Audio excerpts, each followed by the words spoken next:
started theorising about the construction process involved in building the pyramids. Much of what shaped his ideas and then formulated his process was already evident and established. The pyramid precinct was already there, 22 feet wide and 33 feet deep. There was evidence of a canal, and there was a covered causeway. In 450 BC, nearly 2,000 years after the construction of the pyramids, the Greek historian Herodotus travelled to Egypt and visited the Giza Plateau. Here, his guide explained to him that the causeway alone took 10 years to build. But whereas traditional historians view it as a walkway used for ceremonial purposes, Chris saw a pipe, a culvert, too engineered and far too robust for such a simple function. With these parts of the puzzle already in place, Chris began to construct his own method. The project would begin by putting all of the infrastructure in place. A canal would be dug from the Nile connected to the limestone quarry and as close to the pyramid site as possible. A harbour would be built on the canal and a roofed causeway built from the harbour to the pyramid build area. A moat, that is the precinct, would be dug around the limestone outcrop and filled with water. The workforce would be told that any rock protruding through the water needs chipping off. Once all the protruding stone has been removed, the water level would be lowered and the process repeated. The whole area inside the moat need not be levelled, only around the first metres in. It is imperative the perimeter blocks are precisely level for structural strength, like the perimeter walls of a house. The interior is less important, and there is little need to remove rock only to replace it with blocks. Once the water level has been dropped to around 30 millimeters around the full perimeter of the pyramid base and no rock is protruding, the foundations are level and ready to receive the blocks. As soon as the project starts and infrastructure is being put in place, quarrying and shaping the blocks can begin. An enormous amount of blocks would be completed by the time the pyramid site is ready to accept them. When limestone is first quarried, it is a relatively soft rock which hardens when exposed to the CO2 in the atmosphere. By placing the blocks straight into water after they're released from the quarry face, the stone will stay softer and more easily worked with copper tools. By shaping the blocks in the water surface can be used as a constant level. By moving floats around the blocks, they could be easily turned in the water and all 6 sides levelled and shaped. Furthermore, working in water is also a more pleasant, cool, dust-free environment. The outer casing blocks would be quarried upstream at the quarry at Tura. A groove would be precisely carved into the quarry floor and every block would be placed into the groove during shaping. By using the water surface as a level, every block placed into the groove would produce exactly the same angled face, which would line up perfectly when placed. The casing block angle can be checked by using a simple water level.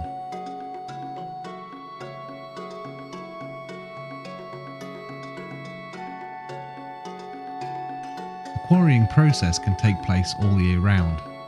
Once shaped, the blocks would have floats attached and then left in a store area on the quarry floor.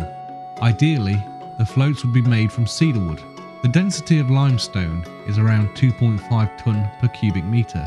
When placed in water, each cube displaces 1 tonne of water, so you only need 1.5 tonne of buoyant material attached to float a stone block.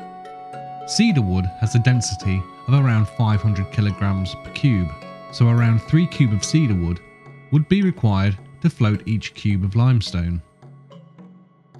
The amount of buoyant material required could be massively reduced by either hollowing out the wood or replacing the wood with more buoyant material. But then, as now, Egypt was not blessed with large forests and an abundance of timber, so the floats would be made from sealed papyrus matting wrapped around inflated animal skins. Papyrus grew in abundance, and the whole population knew how to work it, making everyday products from shoes to curtains with it. Papyrus buoyancy properties were well known and had been used for millennia to make simple rafts. Animal skins were commonly used to store liquids such as wine and water. When empty and inflated, they make excellent floats. By having the floats pre-attached to the blocks, they would float in the water, not on it, so saving thousands of man-hours trying to load the multi-ton blocks on top of unstable rafts. The blocks would require far less buoyant material to float them in the water due to the Archimedes principle of displacement. No blocks will be lost to the river floor due to capsizing, as any block floating low can just have more buoyancy attached. If floating a few tons of stone blocks seems improbable to you, then consider right now we have oil tankers sailing on the oceans weighing several thousand tons. When it comes to size and weight, anything can float. The majority of the pyramid building workforce would have been farmers and only available during the 3-month flood season when their fields were underwater and unworkable. When flood season begins, the Nile would rise and deepen the water in the quarry floor. Thousands of blocks would float up, ready for transportation. Multiple blocks could be roped together and using either men in simple reed boats or cattle on a towpath be dragged up towards the Giza harbour. Leading from the harbour all the way up to the pyramid precinct is a covered causeway. The causeway is like a water pipe and totally filled with water from bottom to top. The bottom of the causeway has 2 gates built into it. The lower gate is level with the water in the harbour, while the upper gate is around 8 metres further up the causeway at a much higher level. The higher gate is closed, sealing off the pipe and holding all the water in above. The lower gate is then opened. Although the upper gate stands on a higher plane than the lower gate, the water will stay in place because it is not exposed to atmospheric pressure. It will act like water in a glass pint pot when turned upside down in a water-filled sink, with the water staying in place even though it's above the sink's water level. Atmospheric air pressure is the equivalent of a 25-foot high column of water. With the bottom gate open, blocks can be floated into the causeway. When the space between the 2 gates is full of blocks, the lower gate can be closed and the upper gate opened. The blocks will then float upwards towards the water-filled precinct. Due to the pressure of water on the bottom gates, an extra pair of gates would be built around halfway up the causeway to reduce this pressure. An endless rope could be threaded through the floor of the causeway and the blocks attached to speed up the flotation through the tube. After levelling the precinct, the moat would be semi-refilled with water. The blocks would float up the causeway and into the water-filled precinct. The first blocks to be placed are Tura-angled casing stones. They would be floated around the precinct and lowered into position along a precise, remarked line. When building a house, the perimeter brickwork is placed first to give the building its precise shape and strength, with the roof sitting on the perimeter brickwork and the majority of the internal wall not being load-bearing. Be it a house or a jigsaw, by starting and joining the perimeter pieces, a uniform shape is made. The interior will be then easily sorted out. The same will apply to pyramid building. Get the outer blocks precisely placed and the structure will have the right shape. The first few layers behind the facing blocks would need to be precisely cut and joined together to give the structure inherent strength. Due to the lower blocks not being raised above the precinct height, larger blocks can be placed, giving a strong foundation to the building. As each block layer is placed, it is checked for level against the water's surface. Adjustments would then be made to the blocks. When a layer has been completed and level checked, more water is added to the precinct moat, making the water deeper, so that the next layer can be floated into position. This process would continue until the water is level with the top of the precinct wall, which was around 8 meters high. When the first few layers have been positioned and are nearly level with the precinct wall, the blocks will have to be raised above the precinct water level. By building a lift shaft onto the side of the pyramid, you would recreate a similar structure to the causeway.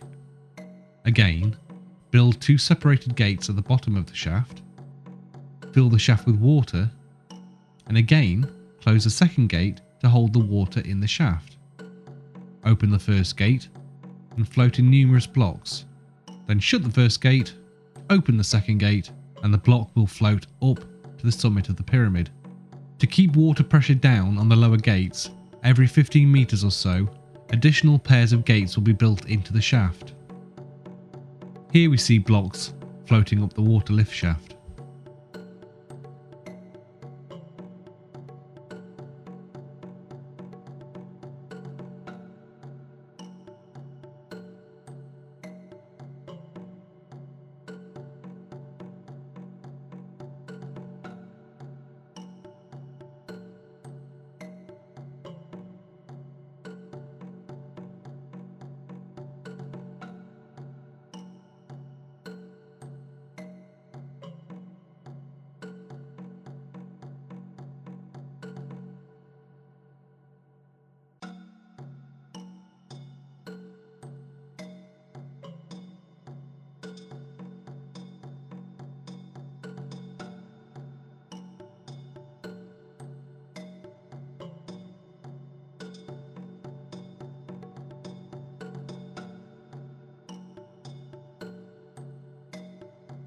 During the process of building the water shaft, the waste side of a facing block would be used to create a perfect seal, as it already starts at the correct angle. Here we see the process of extending the water shaft as the builders complete a layer of the pyramid. The final facing blocks are moved into place and the temporary wall is extended above. Either mud and masonry walls or a wooden box would be built around and above the lift shaft to form a temporary structure to seal in the water. Here we see an example using the mud and masonry wall. Once the top of the shaft is extended with the mud bricks, it is flooded with water. Because the quantity of water it contains is small compared to the shaft, it doesn't require the same level of reinforcement. Then, each of the blocks needed to create the next level are floated up and into place until the layer is complete. The lift shaft system requires the shaft to be heightened less than a metre for each pyramid level rise, taking relatively little material and time to build, compared to the heightening, widening and lengthening of the traditional ramp theory for each level rise of the pyramid. The shaft wall could be anywhere up to 3 meters thick, circumventing any issues regarding water pressure.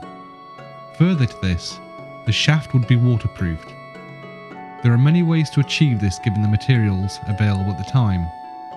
These include overlapping animal skins, timber, bitumen bricks, or the most likely solution would be to line the shaft with dried clay plaster, which is then covered with waterproofing animal fats or bitumen, as often used by their neighbours the Sumerians. After a layer is completed, a gully is built around the perimeter of the upper level. It is made watertight by lining the floor and walls of the gully with mud and let the scorching Egyptian sun bake the clay dry. Once dried, the gully can be filled with water. Levels can again be taken and extra mud applied to the gully floor to make minor adjustments. The lift shafts would be extended to join the gully. Blocks can then be floated up the shaft and into the gully and then be floated anywhere around the pyramid. The most difficult part of pyramid building is raising the multi-ton blocks hundreds of feet into the air, which the water shaft does relatively easily. Once the blocks are up to the high level, they could just be pulled on rollers or dragged on a wet mud floor into position. But as water-filled gullies would already be in place to check the structure for levelness, it could be extended and used to float the blocks directly into position. Due to the enormous amount of blocks on the lower levels, a lift shaft would be built on all 4 sides to speed up the erection process. The perimeter casing blocks are floated into position first, and then a small wall is built on top to form a gully. This image shows how the pyramid site would look during erection. A deep water gully would be required if the majority of the floats are stacked on top of the blocks. They could then be positioned tight next to each other as pictured. If, however, the floats significantly sail past the side of the blocks, a shallower gully system could be used and positioned as in the picture. There is significant evidence that spring water bubbled up under the pyramid, fed from the water of the significantly higher Lake Maurus, as a natural spring from the lake lies directly underneath the pyramid. A tunnel could have been built down to improve water flow, and as the pyramid structure rose, internal tunnels were extended to help the water flow to higher levels. As the pyramid got higher, water pressure would slowly reduce, so smaller extension channels were built upwards from the King and Queen's chamber to raise the water even higher, to eke out as much water as possible. If this was the case, then the water could have been gravity fed through the interior shafts in the Great Pyramid, filling the upper gullies and shafts. Only the highest few levels would need the water bucketing up. If the spring waters were not available, then lines of people could pass buckets of water up the structure. It is likely that these workers would be shaded by reeds suspended above them to protect them from the heat of the sun. There are multiple ways for raising water, from the manual approach seen here in the picture, or using the shidduth method, as seen here from 19th century Egypt. Or they could even use oxen pulling bucket-laden ropes. As a comparison, a standard domestic outdoor hosepipe can deliver around 15 litres a minute, compared to the 600 litres a minute using buckets. If a 10-litre bucket is passed in 1 second, then 100 litres could be passed in 10 seconds. 600 litres a minute per line. At the higher levels of the pyramid, smaller blocks were used for construction. Therefore, the water shaft would equally reduce in size, using less material the higher we go. Here we see how the completed pyramid would look, without the centuries of wear that we see today.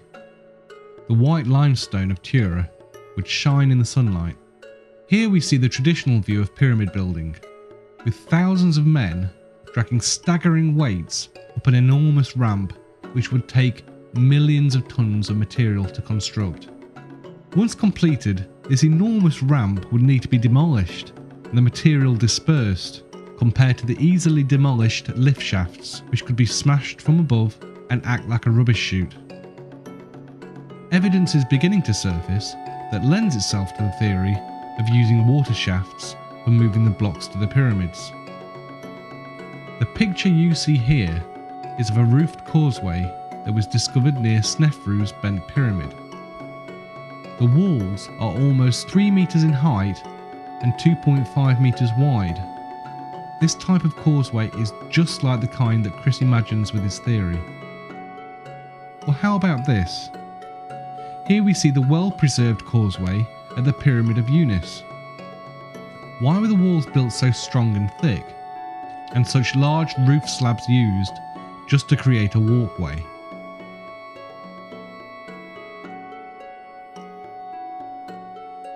Even National Geographic have posted a story on the discovery of a canal linking the Aswan quarry to the Nile River. Another article in the Telegraph reports that scientists have discovered the secret that allowed Angkor Wat, a famous 1,000-year-old temple complex in Cambodia, to be constructed far faster than should have been possible, using canals. Could this technique have been widespread in the ancient world? Further evidence of the use of water can be found in these photos from John Cagman that show salt in the structure as well as water erosion in the lower chambers.